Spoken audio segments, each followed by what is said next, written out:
Well then, this just happened. So, normally I don't tend to make these very quick reviews on new game releases, but just as we saw we were on a small vacation, the absolute gods, the legends themselves at Atlus, have given us a one-in-a-lifetime chance of reviewing this game for them. So yeah, that's pretty much why we're here. In all honesty though, thank you so much Atlus for providing us with a review code for this release. For those unaware, Shin Megami Tensei 5 Vengeance, wow, what a mouthful, is essentially a re-release of the original title released on the Nintendo Switch. This version of the game pretty much strives to polish a lot of the issues people had when it first released, with tons of new demons to fuse, a new area to explore, and a whole new character who will appear throughout the story. On top of all that, this game would actually be releasing on all major platforms. In all honesty, this was a very smart move. The whole consensus surrounding its original release was, while the gameplay is still fantastic and some of the best in the series, the story was pretty weak as a whole, which, yeah, I can completely understand their point. It wasn't just the story either. Performance-wise, SNT5 had a really hard time running on the Switch. Now, I can't say too much in regards because I never really had the chance to fully play the original SNT5. Let me explain. You see, my relationship with SNT has always been an interesting one. I know what it's about, I heard great things about the series, and even have a physical copy of the original game, steelbook and everything. Though, I never really got the chance of checking it out until very recently, part of which was due to just not having enough time to properly dive into it. But not gonna lie, I kinda wish I did it much earlier, because my god, this game's way more fun than I thought. So, for the purposes of this production, and better explain some points, this quick review will be split into two parts. My overall thoughts on the game as a whole, and the small but really cool things I got to experience from the new content in Vengeance. We'll soon have a full-scale review dissecting the differences in the original and the Vengeance campaigns, so be sure to look out for that.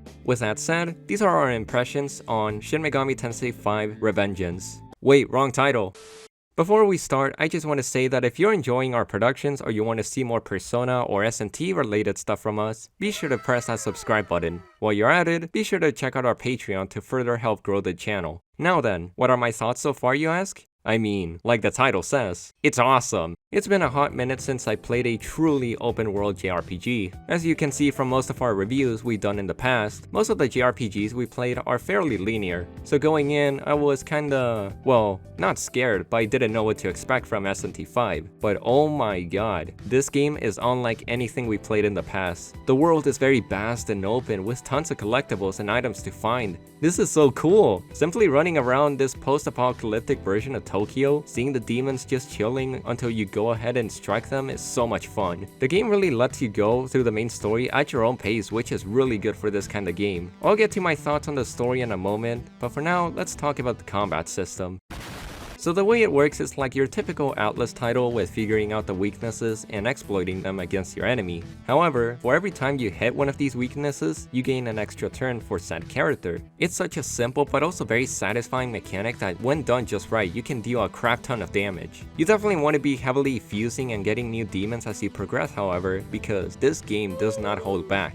I knew SNT5 is known for its difficulty, but my god, this game is way harsher than I thought, but in a good kind of way if that makes any sense. It just makes each encounter feel so much more rewarding once you build up your party in a way that can deal with those demons. But how do you get more of these demons, you ask? Well, it's quite easy. You just talk to them. It's generally hilarious some of the interactions you can end up having with them. It's insane how much detail they put into the personalities of these demons, and just makes them all the more enjoyable to talk to. Now, onto the good stuff. How's the story and what are my thoughts on the overall new stuff featured in Vengeance? I knew very well coming in that this was going to be a story based around different ideologies and gods, and from what I'm seeing so far, it's honestly very enjoyable. We'll admit it has a bit of a slow start, but I am enjoying it the more I play it. I'm about 10-ish hours at the time of writing this review, so I still have yet to see a lot of the new stuff they added. Think of this game as a polished version of the story. Nothing so far feels like a huge departure from it, rather just small changes and adjustments that help make the story feel much better presented.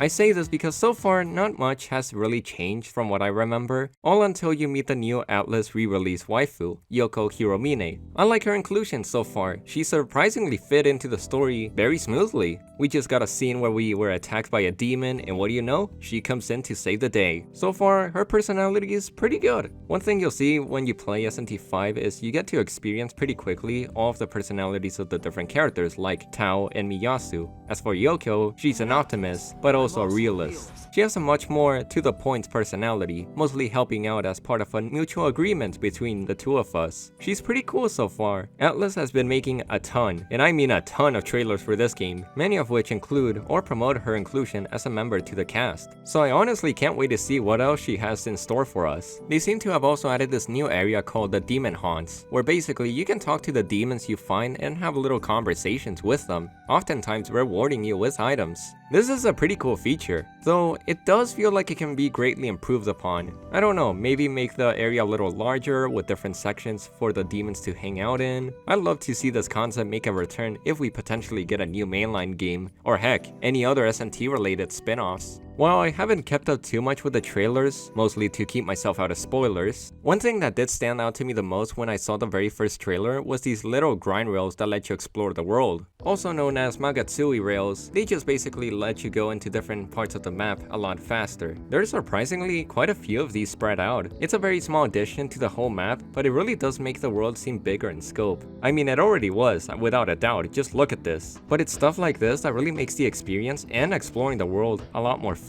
In the end, that's pretty much the best way to describe SMT Vengeance. It really seems to be just more of a souped up version of what's already been done. The map is overall the same as it was in the original, but they made just enough additions to really make this interesting for someone who's already checked this game out. And this is just the first area. I can't wait to see what else they got in the next ones.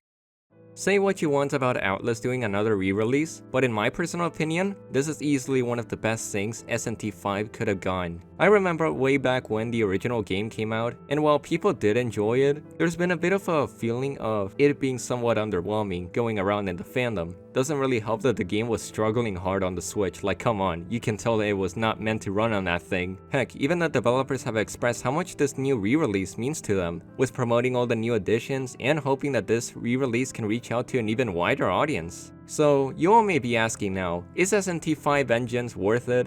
Well, if you play the original, I'm more than confident to say that it's definitely worth checking out, just to see what new things they added alongside the major changes for the story. As for fans who want to get into SMT but never had the chance, absolutely! The game has 2 full campaigns right off the bat, both of which can reach up to 80 hours depending how much you spend exploring the side quests. Once again, thank you so much Atlus for providing us a code for this game, and thank you so much for everyone who's helped us reach to this point. Let us know down in the comments below your thoughts on Vengeance, and if you plan on getting Metaphor later down the line too. Now if you excuse me, I'll go try and get every character in the lead smash. Stay tuned for our next production, cause it'll be a big one. This is Minty from Mintjoy Pictures. Also now Hiho is worth getting this game alone.